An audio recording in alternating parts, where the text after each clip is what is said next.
Bienvenidos a Punto Edu, este programa que venimos realizando desde hace varios años ya, y en cada uno de ellos intentamos tocar algún tema relacionado con la educación. La educación en sus múltiples miradas.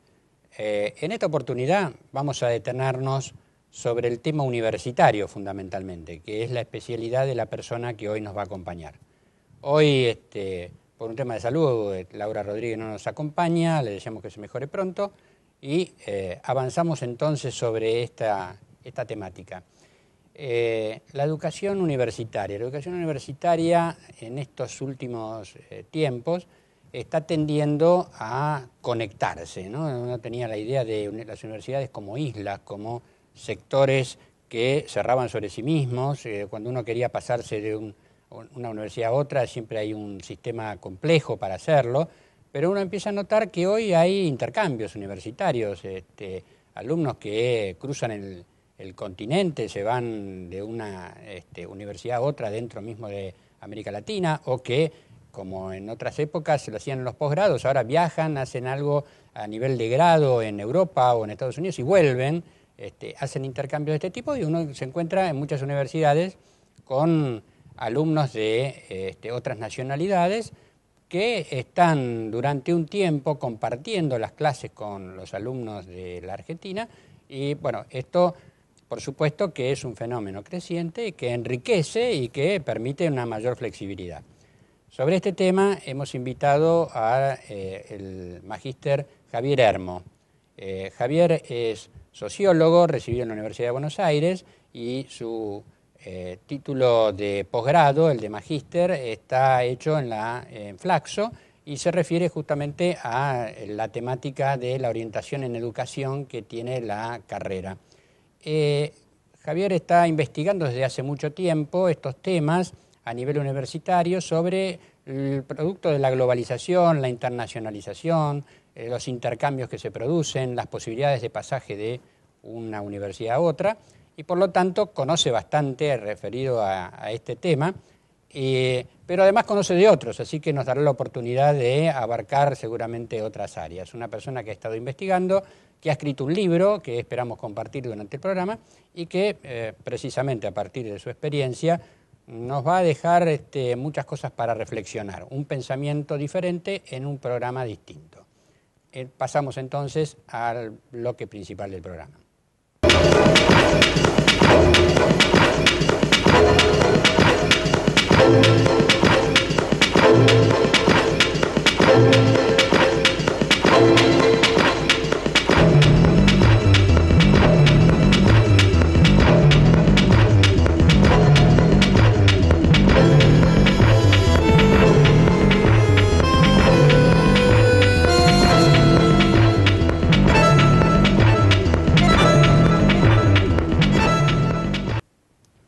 Javier, muchas gracias por venir. No, muchas gracias a ustedes por invitarme.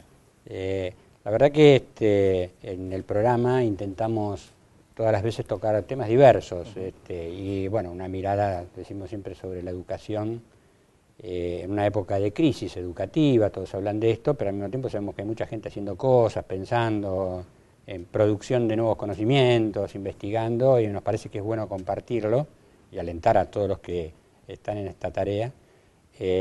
Bueno, en tu caso, tu mirada sobre el universitario en particular, estás trabajando mucho con una mirada sobre lo que pasa en la universidad o en las universidades. Básicamente sí, aunque también algunos temas se ligan con el conjunto del sistema educativo, ¿no? Porque las universidades no son algo que esté ajeno al desarrollo de la vida educativa en su conjunto. De hecho, muchos de los problemas que a veces se señalan sobre la universidad tienen su origen en el sistema educativo en general y en la educación básica en particular. Claro, sí, la universidad en estos tiempos se ha venido quejando cada vez más de lo que recibe. Hay una visión casi decreciente de la calidad de la educación que le llega a la universidad. ¿Vos percibís también esto? Sí, yo creo que en líneas generales esto es cierto, hay una visión de este tipo, pero que es una visión que no puede dar lugar a diagnósticos equivocados, porque muchos frente a eso lo que dicen, bueno, la solución es que haya una vuelta a alguna clase de restricciones, ya sea un examen de ingreso o alguna clase de sistema que permita limpiar. Y cuando dicen limpiar, están diciendo exactamente esto, ¿no? Dejar afuera a los que no hayan alcanzado un cierto nivel X para ingresar a la universidad. Me parece que el desafío consiste en ver cómo se salvan las dificultades que hoy objetivamente existen en la formación básica y en la secundaria también, y cómo también la universidad hace algunos esfuerzos en relación con eso. Algo de eso han habido algunos programas, en particular en el área metropolitana, que apuntan a eso, pero hace falta trabajar todavía mucho más porque son muchos años de una larga decadencia en el sistema educativo en su conjunto, de una baja en la calidad, de una baja en las remuneraciones, de una degradación de la profesión docente, y son pocos los años en los cuales se ha comenzado a trabajar en un sentido contrario, porque en tiempos educativos sabemos que recién después de 10, 15 años es cuando comienza a verse si algo funciona de verdad. De tal manera que el periodo de recuperación, que significa que en este momento se esté desarrollando un 6,5% del PBI en inversión educativa, es relativamente corto como para que dé resultado. Y además no es solamente un tema de inversión en términos de incremento del presupuesto. Faltan muchas otras cosas, algunas se han comenzado a hacer, otras hay que desarrollarlas. Y hay como una impaciencia social con todos los temas que hace que se toma una medida y a los 2 meses se estén esperando ver los resultados. Esto en educación es absolutamente inaudito, digamos, es una expectativa muy rara. Sin embargo, sin ser tan extremos, es verdad que la gente mira a través de los años y está alentada por las cosas que pasan, pero espera ver, ¿no? Y espera ver. Absolutamente. Lo que pasa es que, ahí hay todo un tema de una creciente disparidad en la calidad del sistema educativo y una segmentación cada vez más notoria. Una que no existía en nuestra época, en la escuela del Estado estábamos todos adentro, por supuesto. Y hoy eso es imposible en casi ningún lado, ¿no? Sí, la segmentación existía pura y exclusivamente por ahí en el segmento más alto, el segmento que siempre se formó en cierto tipo de educación privada o de educación estatal con ciertas características de formación de élite. Pero eso existió durante muchísimo tiempo, pero en un segmento muy reducido. Ahora hay mucha mayor fragmentación y hay un sector muy importante de las clases medias que ha dejado de mandar a sus hijos a la escuela del Estado, lo cual ha derivado también en que por efecto de contagio, digamos, haya bajado la exigencia en muchas de estas escuelas también, y esto refuerza entonces que un sector también vuelva a mandar a sus hijos a la escuela privada. Lo cual no está mal en términos de pensar en un esquema donde haya escuelas públicas, escuelas privadas que mantengan una cierta garantía de oferta respecto de la calidad y de los contenidos. Si eso es como un fenómeno de segmentación social, sí es un problema. Y es un problema grave para el futuro, porque es un problema respecto de qué tipo de ciudadanos vamos a formar, con qué mentalidad, etcétera. Porque eso, más allá del proyecto educativo de las escuelas privadas, que muchas veces lo contempla, también tiene que ver con la expectativa social que hay respecto de esto, porque si la escuela se convierte en un centro de servicios y los padres piensan que porque pagan tienen derecho a una cantidad de cosas en relación con la escuela, que no tienen que ver con la calidad, sino que tienen que ver con, es una entidad que me da un servicio, estamos en un problema porque la educación no es eso. Claramente no es eso. Es algo que tiene que ver con el bien común, con el bien público, y es independiente de que eso sea hecho al interior de una institución que gestiona el Estado, que gestiona una ONG o un privado o la iglesia o quien fuere. Ese es el tema, ¿no? Sí. Y de hecho la escuela ha tenido un rol muy importante en manos del Estado, algunos dicen en la constitución del mismo Estado, el sentimiento de patria, etcétera, absolutamente, etcétera. Absolutamente. El proyecto de la generación del 80 es inescindible de dos cosas, el ejército y la educación, y ambas son constitutivas de todos los estados en América Latina. En el caso nuestro, además, esto es muy claro porque había un lanzamiento de la educación como una herramienta de integración muy fuerte en un contexto también de corrientes migratorias y demás, así que la educación pública, entendida con el proyecto sarmientino más particularmente, no solamente la generación del 80, sino con esa mirada, tuvo una impronta que con sus claros y sus oscuros fue constitutiva de un modelo homogeneizador e igualador. El problema está en que hoy en día la escuela sigue teniendo esa mirada en una sociedad donde la homogeneización y la igualación es muy complicada y donde se requiere de una mirada distinta, también en una institución que está haciendo crisis porque es una institución de siglos pasados, traspasada al siglo XXI, pero que en esencia no tiene demasiados cambios. Y bueno, es hora de comenzar a pensarlo, sobre todo cuando uno tiene un compromiso con la educación y lo que piensa es que lo importante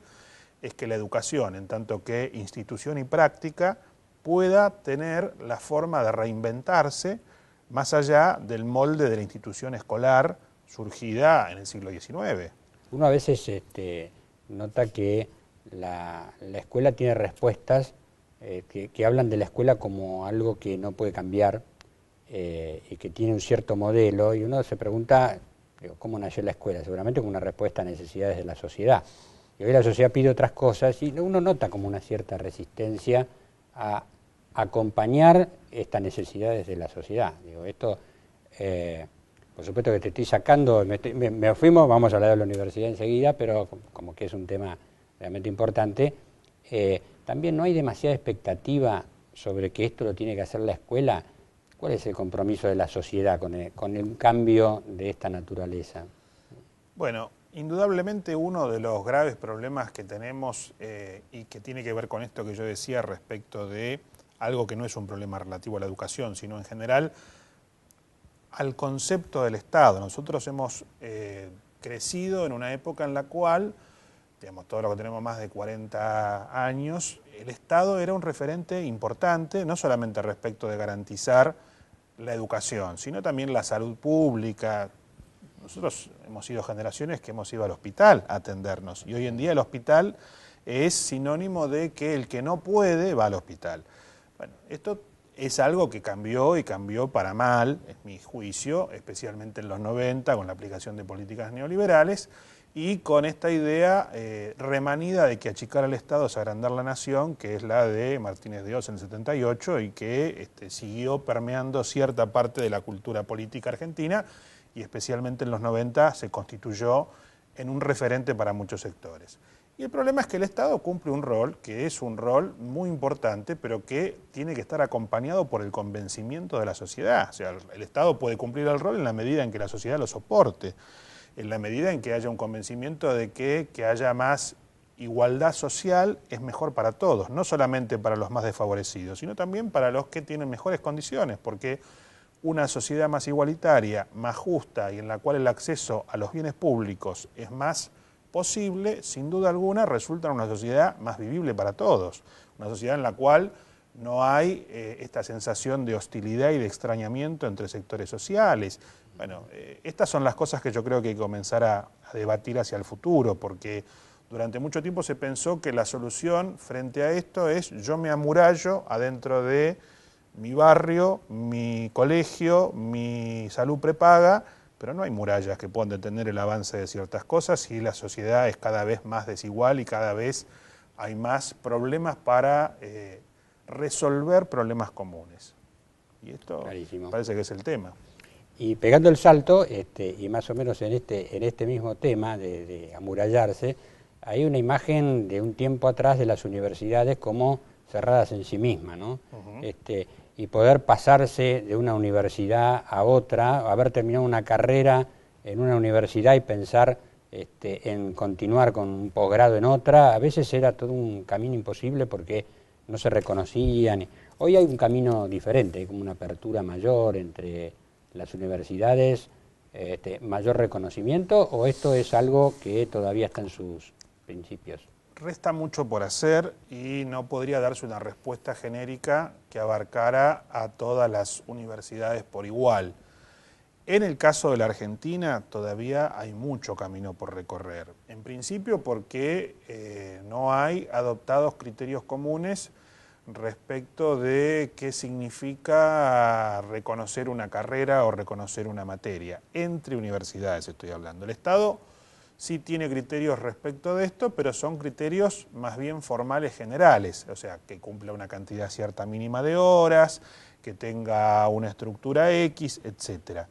Pero esto es también de un modo relativo, porque partir de la autonomía universitaria, hay muchas universidades que comunican al Estado la creación de una carrera, lo cual no está mal, pero a veces esto requeriría, por lo menos desde mi mirada, una interacción distinta entre Estado y universidades. Desde ya esto después genera una cantidad de problemas porque en la mayor parte de los casos las universidades siguen teniendo un sistema de equivalencias que es materia por materia, contenido por contenido. Pero ¿qué pasa? Puede ser que una persona haya cursado los mismos contenidos en 6 materias distintas en un caso, que están en otras 5 distintas en otro caso. Lo que importa es que los contenidos sean los mismos, no que el contenido de A se corresponda con la materia A1. Bueno, el criterio sigue siendo este, y esto es lo que dificulta, por ejemplo, el tema de la movilidad en países como los europeos, por ejemplo, que también se dice mucho, pero en realidad tampoco es tan sencillo. Con el sistema de transferencia de créditos esto se vuelve más sencillo porque uno tiene que juntar una cierta cantidad de créditos de un tipo. Si junta los créditos de un tipo y son reconocidos, esos créditos les sirven en el otro lugar. Acá no hay algo parecido. La primera cosa que hay positiva en ese sentido es un subproducto de la integración Mercosur, que es el programa Marca, el programa de movilidad, que está ligado al mecanismo de reconocimiento de carreras de grado del Mercosur. Te interrumpo porque vamos a hacer un corte. ¿Cómo no? Paramos un momentito, vamos a compartir ahora un bloque que teníamos preparado justamente para acompañar a los docentes en su tarea, y luego volvemos y quiero entonces retener este tema del Mercosur y lo que está pasando a nivel educativo con las universidades.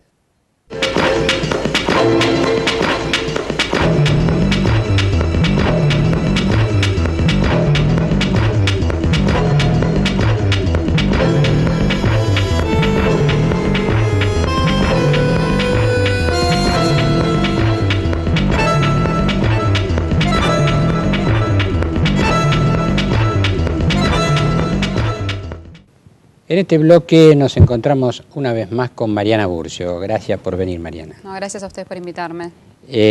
Tenemos siempre varios temas que pueden ser de ayuda para los docentes, especialmente los que están empezando, pero algunos son de interés para todos. Y nos preocupaba el tema de la comprensión lectora. Sí, ya lo hemos abordado en otro momento. Sabemos que es un tema muy importante, básico, esencial, porque alimenta a muchas disciplinas, ¿no? La comprensión lectora. Y ya habíamos hablado, pero me parece que ahora tendríamos que ahondar un poquito en otros como estímulos para trabajar la comprensión lectora. Como por ejemplo, quizás ir un poquito más a análisis, no solo de textos formales, sino de algunos textos más informales o a través de otras herramientas como podrían ser gráficos. Siempre es un dato el de la comprensión lectora que hace pensar a los que lo leen, dicen, bueno, ¿cómo puede ser que los alumnos no la tengan? Pero no nos estamos refiriendo solo a la lectura de un texto común. Claro. No, nos referimos también a otro tipo de análisis, que puede ser a través de un gráfico, de un cuadro, puede ser la lectura de un mapa, puede ser la lectura de una tendencia expresada a través de algún estímulo al cual el alumno tenga que comprender y volcar esa información o producir un texto o algún tipo de informe o artículo a través de esa información. Y es realmente muy importante que se los entrene desde chiquitos. No es necesario, porque a veces uno nombra gráficos o mapas o cuadros y imagina a un alumno de secundaria. Pero no, puede ser algo muy simplificado y empezar a trabajarlo desde que están en primaria. Claro, cuando hay un juicio crítico sobre los resultados que se consiguen con esto, también es lícito decir, a veces la gente lee gráficos que están puestos en los diarios e interpreta los resultados, y muchas veces el gráfico puede ser engañoso o puede darnos más información que la que aparece comentada allí. No es una cosa de lectura tan simple como parece para la mayoría. No, incluso a veces a través de gráficos o de comparativa de gráficos podemos ver hasta incluso una tendencia. Entonces es importante que esto se vaya trabajando. Como vos decías, a veces los resultados que están expresados en un artículo pueden ser de una parte, pero nosotros de la lectura completa de un gráfico podemos hacer una lectura mucho más completa. Claro, cuando uno dice este tipo de datos está pensando en exámenes de tipo PISA, por ejemplo. Exacto. ¿No? Que trabajan mucho con este tipo de elementos. Y a veces esto en el aula no aparece tan seguido. No aparece tan seguido. Incluso a veces pensamos que cuando hacemos una lectura de un gráfico lo hacemos solamente como identificación de la información dentro de un gráfico, de un cuadro. Pero a veces también es importante llevar a los alumnos no solo a la identificación y a la búsqueda o a la selección de cierta información, sino a cómo trabajar con esos resultados y hacerlos a trabajar sobre conclusiones o sobre como o algún resultado de esa información que van recabando de estos gráficos. Y hemos visto también que a veces se combinan varios gráficos y se pide una interpretación que combina los resultados. Y que capaz que no trabajan de la misma manera y los alumnos tienen que empezar a discernir si estoy trabajando con porcentajes, con cifras exactas, con aproximados, con periodos o digamos bandas. Entonces los alumnos tienen que empezar también a discernir qué tipo de información, o sea un gráfico o un cuadro me está dando. A veces se olvidan de leerlo la letra chiquita, digamos, que tiene la referencia a qué estamos expresando en ese cuadro gráfico, incluso en los mapas también. ¿Qué recomendación le podemos dar entonces a un docente que quiere iniciar a sus alumnos en esta tarea? Que comiencen por cosas muy simples, que comiencen con poca cantidad de datos, digamos con cuadros o gráficos sencillos y que los vayan llevando cada vez más a la complejidad. Que al principio sea solamente quizás la lectura y luego después llevar a la producción. Bien, por supuesto que nosotros cuando pensamos en una evaluación de este tipo, estamos pensando en alumnos que ya han trabajado un cierto tiempo sobre esa actividad. Exacto, sí, por supuesto. La idea es llevarlos procesualmente, siempre insisto mucho sobre el tema del progreso y el proceso, de hacerlo al principio bastante guiados para después desprendernos de su mano quizás hacia el final cada vez más, ¿no? La idea también es que estos chicos motivarlos cada vez más con las preguntas, no solo decir exactamente que vuelquen la respuesta de lo que está dicho, sino tratar de que de eso hagan un razonamiento para que elaboren una respuesta un poco más compleja. Bueno, Mariana, muchas gracias. No, gracias a ustedes. Bueno, y esperamos que haya sido útil y entonces continuamos con el programa.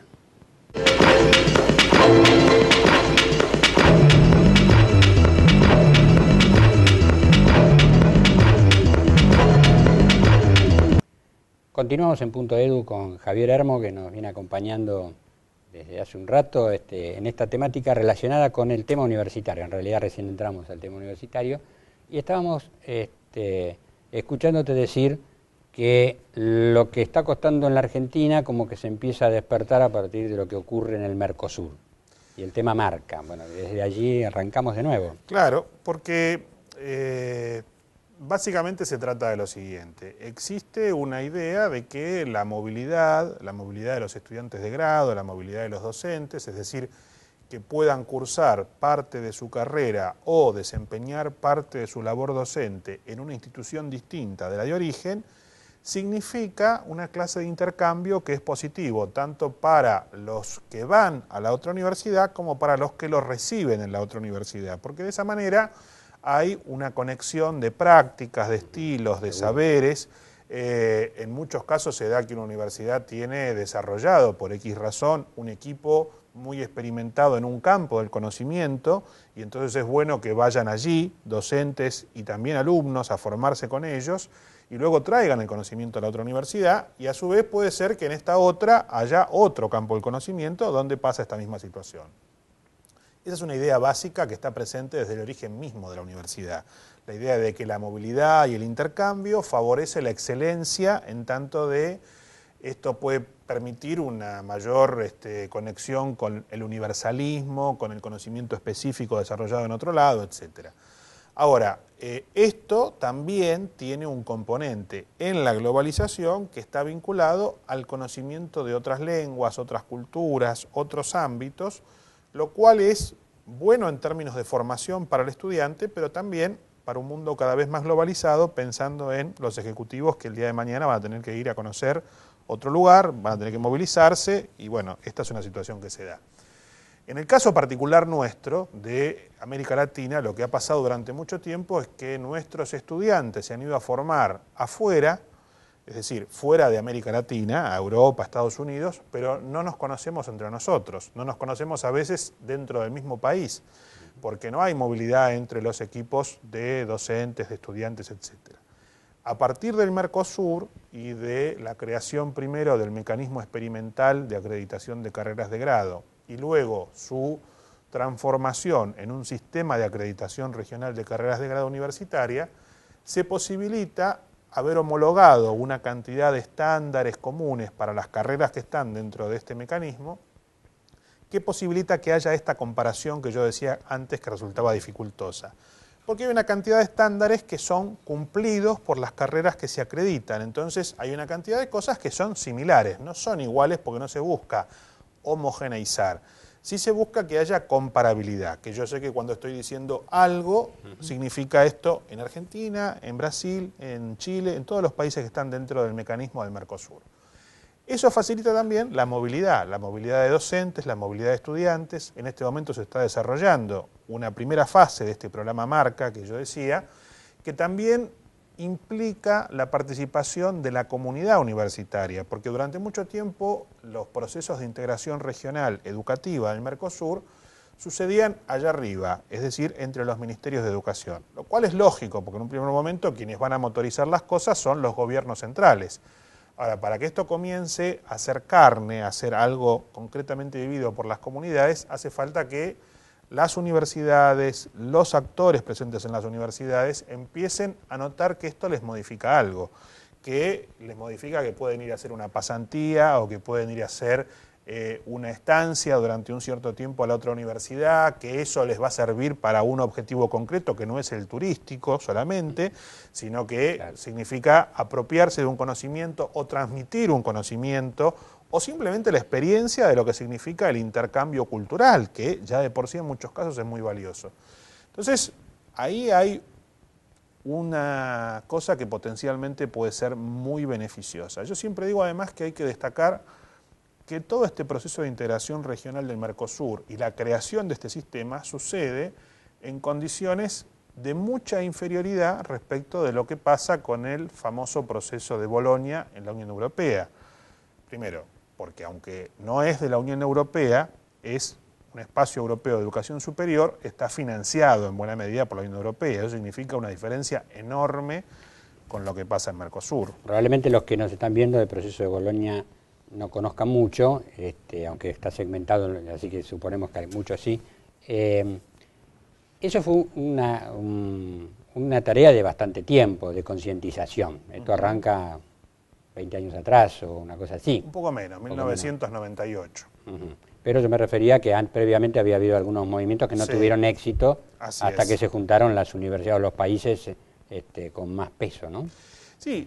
Simplemente lo que yo quiero señalar en relación con eso es que hay un proceso de, en ese caso sí, de homogeneización que lleva a que todas las carreras universitarias en Europa tengan que tener una estructura que originariamente era de 2 más 2 más 3, o sea, 2 años de una especie de bachillerato universitario, 2 años de un máster que completaba el grado, y 3 años de doctorado, que ahora es en algunos casos 3 más 2 más 3, según el país, pero que significa básicamente una modificación de la estructura de las carreras de grado y sobre todo lo que se conoce como suplemento al título, que es lo que nosotros llamamos alcance del título, simplemente que en este caso lo que hacen con el suplemento es decir, un arquitecto significa una persona que puede hacer esto, esto, esto y esto. Porque claro, en algunos países arquitecto podía hacer una cosa y en el otro otra. Entonces se pusieron de acuerdo para que ese suplemento al diploma diga lo que ese título significa. Menuda tarea, me imagino. Exactamente. Conciliar países con tanta tradición, además.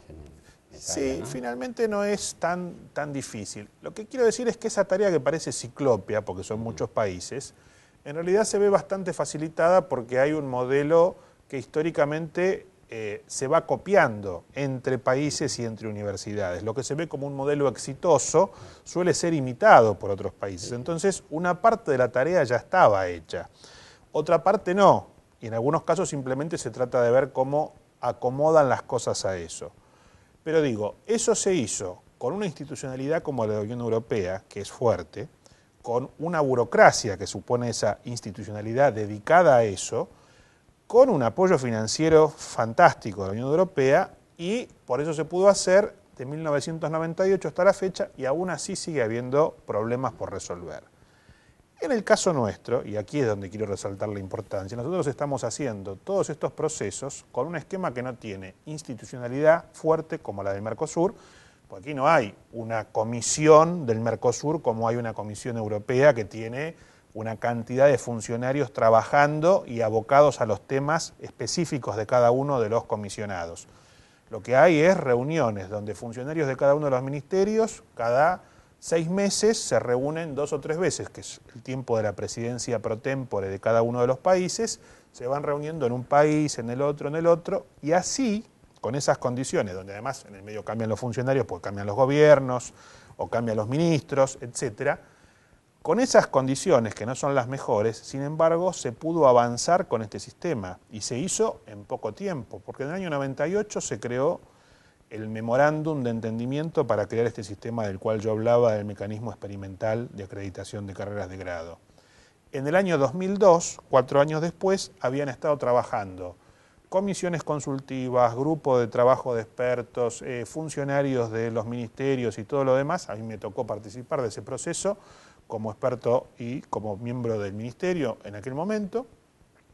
Y estaban los estándares listos para comenzar con las carreras de medicina, agronomía e ingeniería, que fueron las primeras 3. O sea, en condiciones que no son las mejores, y esto es lo que quiero destacar, aquí se avanzó como no había avanzado para esa época la Unión Europea. Más aún, yo advertía por aquellos años en un memorándum que nosotros teníamos que tomar conciencia de todo esto y hacerlo bien, porque no fuera cosa que unos años después vinieran unos expertos de la Unión Europea que hubieran leído lo que escribíamos nosotros y después nos vinieran a explicar cómo era, y efectivamente así sucedió. Así sucedió, claro, como nos ha pasado en algunos otros temas. Bueno, vos mostrabas el libro, abrías el libro, este libro justamente fruto de tus investigaciones.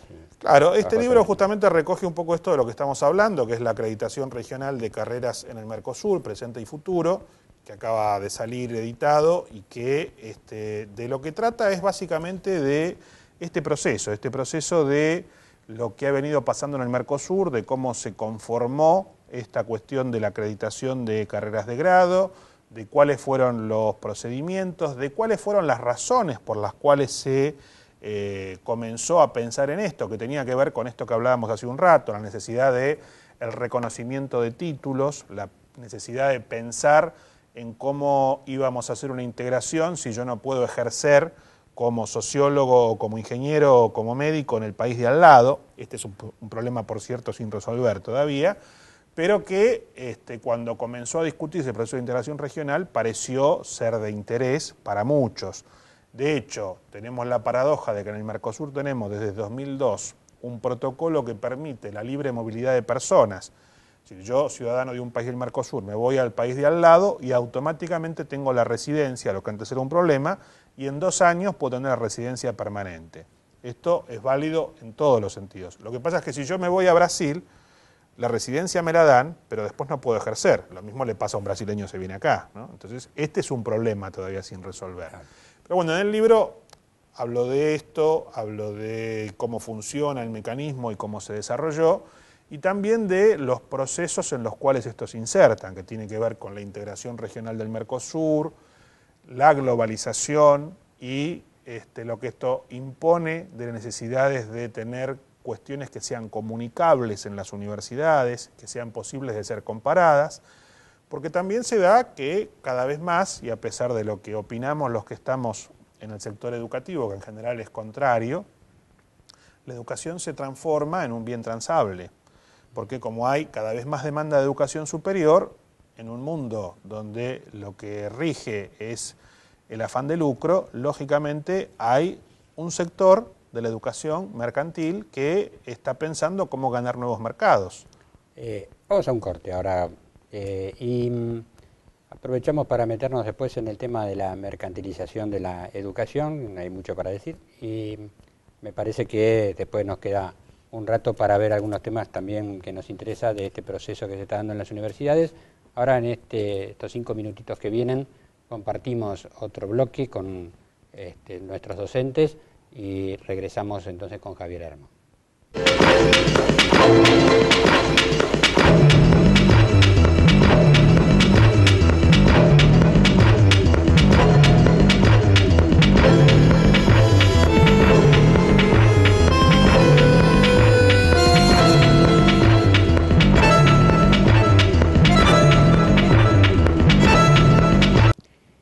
En este bloque que destinamos con Marisa Portillo, que nos vuelve a acompañar a Educación Física y Salud, hoy proponía Marisa un tema que me parece interesante, que es el desentrenamiento, y a mí me deja pensando si el desentrenamiento se refiere a una persona que estaba en la alta exigencia y entonces estaba sobreentrenada o muy entrenada y de repente tiene que parar esa actividad, o es aplicable también a los chicos de la secundaria que están en un cierto nivel de entrenamiento y de repente tienen una lesión o algo y tienen que parar. ¿Es aplicable a ambos casos? O... Bueno, muy buena pregunta. Vamos a tomar desentrenamiento como al cese de la actividad, ¿sí? Cuando se venía de un entrenamiento cierto nivel cíclico, exactamente. Entonces, cuando uno viene de un periodo de entrenamiento, ¿sí? Tomando en cuenta tanto la actividad física como la alimentación y el descanso, y de repente se para de entrenar físicamente, también hay un cambio en la alimentación. Entonces, se sigue alimentando de la misma manera, va a haber un problema con el tema de las calorías. Claro, porque a veces antes de una actividad muy importante se consume para después desgastarlo, ¿no? Exactamente. Entonces, esto no sería peligroso. Si sigue ingiriendo la misma cantidad de calorías y de repente no las desgasta, va a haber un problema con el peso. Que esto uno suele verlo también, ¿no? A veces un profesional que se ha dedicado toda su vida a determinado deporte o una actividad física, como puede ser un bailarín, como era Julio Boca. Entonces, de repente, en un momento de la vida, deja de tener esa actividad tan exigente. Bueno, y uno corre el riesgo ahí de... Exactamente. Puede ser que su carrera deportiva haya decidido que llegó a su fin porque tuvo sus logros o llegó a una edad en que decidió dejar, o también puede ser por una lesión, en el caso de, por ejemplo, Julio Boca, sí, que tuvo una lesión, entonces él también ya tuvo todos sus logros en la danza y realizaba determinada cantidad de giros en los cuales puede acomodar su esquema motriz, en donde puede realizarlos sin que sea inseguro para sus piernas, para su tobillo. Entonces, ¿de qué manera puede continuar su entrenamiento o su espectáculo sin que ese grado de exigencia sea tal para no causarle una lesión mayor y que pueda continuar su vida? Y esto puede ser transitorio o casi permanente, porque a lo mejor uno cambió la actividad para siempre, pero a veces es un profesional que de repente tiene una lesión y está 6 meses sin poder desarrollarse físicamente. ¿Cómo hace, no? Exactamente. Entonces también es importante respetar esos periodos de pausa y respetar lo que le dice el médico. Entonces, si yo respeto esos periodos de pausa necesarios para la recuperación, después voy a poder volver mejor, porque también si no se respetan, después corro el riesgo de volver más inseguramente, tanto psicológicamente como volver y generar una lesión en el mismo lugar o en otro, por no haberlo respetado. Entonces decías un cambio de alimentación, sí, y también ciertos ejercicios, ¿no? Ciertos ejercicios que muchas veces se dan con kinesiología, si es un desentrenamiento por un tema físico. Si ahora fue un desentrenamiento por un entrenamiento mal armado, que también puede suceder, que la persona queda desentrenada o no rinde por un entrenamiento que tuvo que cesar porque se desentrenó, porque estuvo mal armado el entrenamiento y tuvo que detenerse, también puede suceder que sea el fin de su carrera porque lo decidió o porque tuvo que viajar, también puede ser otro caso. Entonces hay un montón de circunstancias. Ahora, en el tema puntualmente que vos planteabas de una persona de gran nivel como Julio Boca, lo importante es hacer esto, buscar las maneras de poder seguir, pero adaptando a sus posibilidades, entonces adaptando su baile, su danza, sus circunstancias, ¿sí?, a lo que puede, sin dejar de hacer lo que le gusta. Claro, darse esos pequeños gustos que en la vida no te pudiste dar como profesional, estando tan exigido, pero al mismo tiempo conservando el estado físico que te permita desarrollar la vida nueva, ¿no? Exactamente. También, muchas gracias, Marisa. Bueno, gracias. Creemos que siempre estos tipos de comentarios son útiles aquí para profesionales, a lo mejor que están más exigidos, pero también sin duda serán útiles para los chicos que pasen por esta situación y bueno, tener cuidado siempre es bueno para cuidar la salud.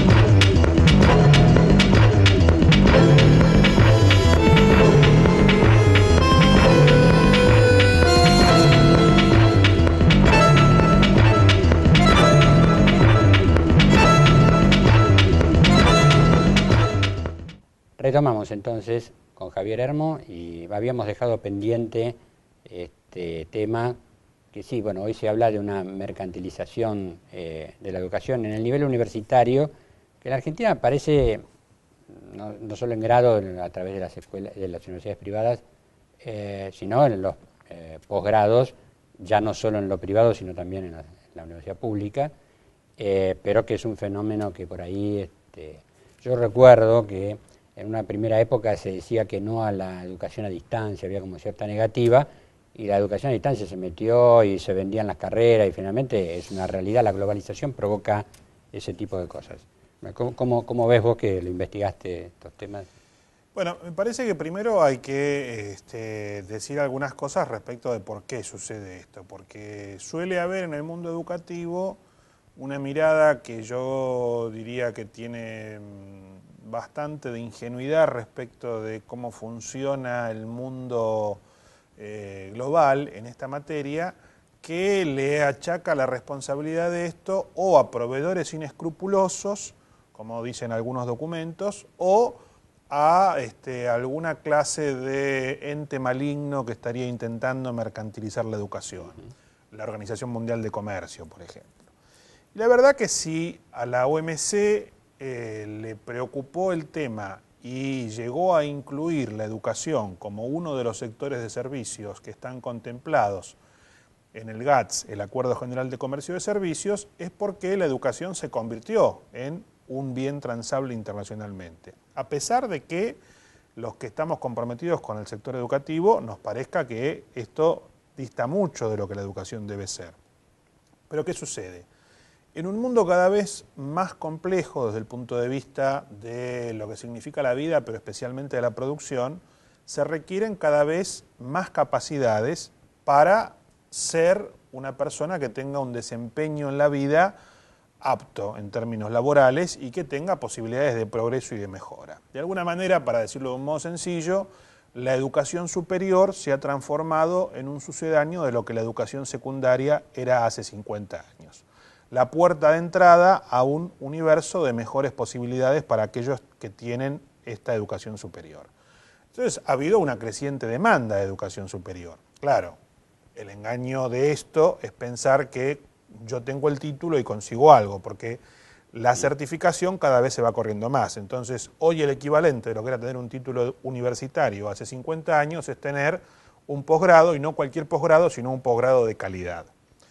Entonces, hay esta presión constante de una creciente demanda y en muchos casos dificultades para cubrir esta demanda, porque los que estamos en el mundo educativo sabemos muy bien que un profesor y una institución no se fabrican en 2 días.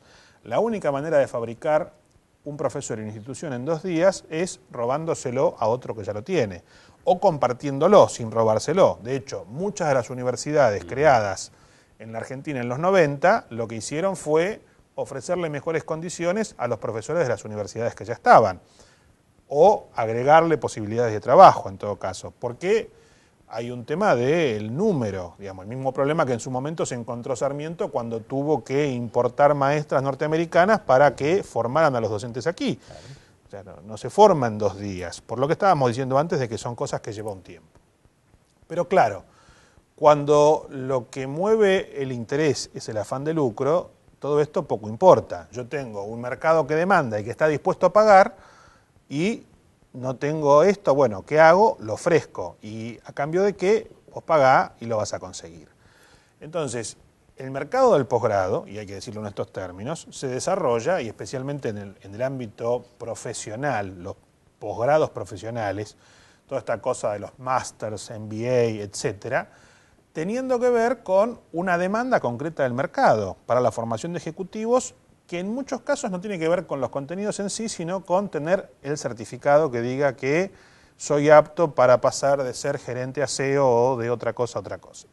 Esta es una dinámica que desde el punto de vista de la capacitación profesional tiene una lógica que no es la lógica de cómo funcionaba el sistema educativo, pero cada vez más va permeando cómo funcionan las cosas en el sistema educativo. Entonces, sucede que la educación y el conocimiento se transforman cada vez más, aparte en esta fase globalizada del capitalismo, en una herramienta necesaria para el desarrollo y la expansión del capital. Entonces, como esto sucede de esta manera, es cada vez más necesario que haya personas formadas, analistas simbólicos, decía Robert Reich, un tipo que fue secretario de Trabajo de Bill Clinton y un prestigioso académico norteamericano, que ciertamente son los que forman las universidades, pero en el tope. Ahora, hacer eso significa que yo necesito cada vez más de ese recurso, que además es un recurso escaso en el mundo. Y entonces las empresas están también ávidas de buscar ese recurso allí donde esté. Eso es lo que explica, por ejemplo, que en Bangalore, en la India, haya un millón de personas que vive de la industria del software. Hay 1000 y pico de millones de personas en la India, la mayor parte viviendo en condiciones de pobreza o complicadas. Sin embargo, ahí hay un polo que es totalmente ajeno a lo que es el resto de la India. ¿Por qué? Bueno, porque en Bangalore hay una larga tradición en materia de formación, en matemáticas, etcétera, que da como resultado que haya una formación en número muy importante y en calidad bastante aceptable de ingenieros en software. Y así pasa con este tema o con otros temas en diferentes lugares. En un mundo en el cual es cada vez más posible contratar en todas partes, o sea, en cualquier parte del globo, porque hay muchas tareas que requieren que la persona ni siquiera se traslade, y si tengo que hacerlo trasladar, igualmente en muchos casos me conviene. Este es un tema que es lo que moviliza en última instancia esta mercantilización. ¿Por qué? Porque como dije antes, no hay suficiente demanda, aparece la oferta, y la oferta se mete por todos los lugares. O sea, hay por ahí algo comparable en la educación no formal como respuesta rápida para la gente que necesita alguna capacitación, que uno dice lo oficial, me refiero ahí en lo público, a lo estatal y lo privado, a veces no da respuesta rápida y genera complicaciones burocráticas y de repente la gente lo que quiere es resolverlo en 3 meses, 6 meses y lo puede hacer. Y ahí hay todo un campo donde por supuesto que hay una mercantilización, pero es la respuesta necesaria. El Estado a veces o lo burocrático a veces complica para la toma de la decisión de avanzar en un determinado sentido. ¿Vos creés que esto se puede quebrar, digamos que o que el camino es ya y... No, yo lo que creo es que hay que tratar de hacer las cosas lo más transparente posible y no engañar a la gente. Y en esto quiero decir lo siguiente. Me parece que hay una idea de que el único camino para salvarse, así dicho, es acceder a la mayor titulación posible. Y esto es así solo cuando hay un sálvese quien pueda, cuando hay un proyecto y una planificación y un esquema donde todos tienen un lugar posible y esperable, también baja esta desesperación. De hecho, en la Argentina y en el mundo, pero en la Argentina esto es bien notorio, la demanda educativa aumenta cuanto más crisis hay. Año 2001 y 2002 han sido de la mayor cantidad de inscripciones en ofertas de este tipo como las que vos mencionabas y también en general en la educación superior, porque la gente apuesta a salvarse imaginariamente teniendo una mejor herramienta para competir. Pero como yo siempre les digo a mis alumnos, si lográramos que todo el mundo tuviera un título universitario, ¿sí?, y todos tuvieran exactamente las mismas oportunidades, sucedería que la persona que maneja el taxi sería licenciado en conducción de vehículos de remis. ¿Y en qué cambiaría eso respecto de la tarea que tiene que hacer? Digamos, la educación no resuelve los problemas de justicia social, de escala de ingresos o de cosas por el estilo. Puede resolverlo de a uno que es el que llega.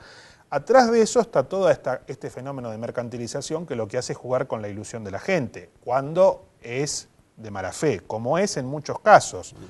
Estas fundaciones, centros, etcétera, que prometen el oro y el moro a cambio de un título, es lo mismo con las universidades transnacionales. En este momento hay grupos transnacionales, me refiero a casos concretos de empresas que funcionan con subsidiarias, que son las universidades que tienen una acá, otra allá, otra allá, otra allá, y funcionan con una lógica de cadena comercial, exactamente igual que si fuera McDonald's o cualquier otra cadena comercial, la que fuere. Es más, dan franquicias. Ojo, eso no es solamente afuera, en el extranjero, las universidades extranjeras malas, adentro del país también. Bueno, Javier, estamos cerrando el programa en un momento que está como para abrirlo, y nos estaba poniendo lindo. Te agradezco mucho. Por favor. Bueno, es importante abrir la cabeza y el pensamiento hay muchas miradas en educación y me parece importante escucharte porque, bueno, tenés mucho trabajo hecho y una trayectoria, y nos parece que ayudar a pensar y saber que hay muchas vertientes para todos estos temas y que hay un diálogo importante en la sociedad es valioso para nosotros, es valioso para los que nos escuchan y fundamentalmente creemos que es valioso para la educación argentina. Así que te agradecemos nuevamente. No, el agradecido soy yo porque me hayan invitado, realmente. Muchas gracias, un placer estar aquí. Bueno, y ahora continuamos.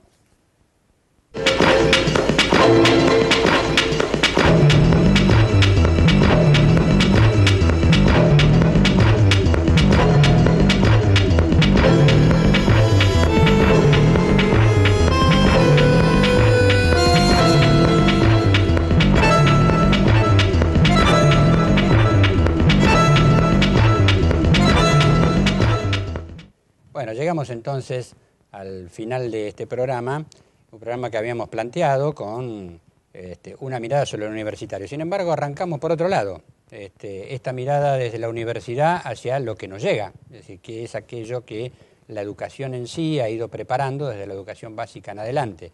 Si bien se critica generalmente la educación media, la educación secundaria, Javier arrancó señalando que los déficits que pueden empezar ya desde la educación básica, y como que esta es una realidad que él explica mucho, falta de inversión, de planes durante mucho tiempo.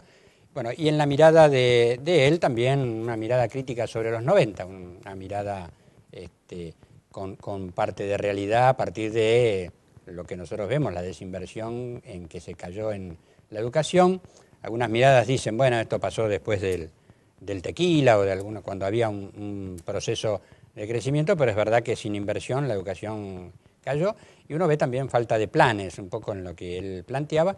Y algo importante, en educación lo que se quiere lograr se tiene que tener continuidad y un espacio de tiempo suficiente. Esto de estar esperando resultados al poco tiempo de haber hecho algún cambio realmente no tiene mucho sentido porque son generaciones las que pasan por la educación y, como él comentaba en otro momento, preparar profesores, crear una institución universitaria realmente no es una cosa que se hace de un día para el otro y es entonces importante que los procesos tengan el tiempo que corresponde. Por eso la lectura sobre la actualidad es una lectura de expectativa porque bueno, se entiende que hay mayor inversión en educación. Nos metimos después en el tema universitario como habíamos planteado y había una lectura inicial sobre lo que es el fenómeno argentino, donde si bien hay algunos procesos que están tratando de mejorar la posibilidad del pase de un lado al otro, cuando alguien migra, por ejemplo, él señalaba que esto todavía es incipiente y no está bien desarrollado porque no tenemos generado un sistema de créditos como existe en otros países. Es decir, que se sigue trabajando por materias y contenidos. Por supuesto que él encontró en el Mercosur, en su investigación, un proceso superior, las universidades argentinas mismas, en convivencia con otras, están trabajando correctamente en ese sentido. Bueno, y dedicamos la última parte del programa a hablar del tema de la mercantilización, un fenómeno que él entiende como lógico porque esto es lo que está ocurriendo en el mundo, la necesidad de mayor capacitación, mayor formación, y esto, por supuesto, incide en que la respuesta se busca, y bueno, aquí el que aprovecha la ocasión puede hacerlo bien, puede hacerlo mal, pero la necesidad está, y esta respuesta se requiere. Mayores controles, mayor seguimiento y una mayor mirada sobre lo que se produce es imprescindible. De otra manera, nos encontraríamos entonces con el engaño, con la posibilidad de que las personas que apostaron a ese tipo de educación no encuentren los resultados. Sin ninguna duda, un programa para reflexionar, en algún caso para el pensamiento de algunos, para la polémica, pero Javier es muy transparente, muy cristalino en sus ideas y creo que fue valioso el aporte del día de hoy. Esperamos que así sea y nos volvemos a encontrar en el próximo programa. El canal lo puede escuchar por FM Marín 90.5.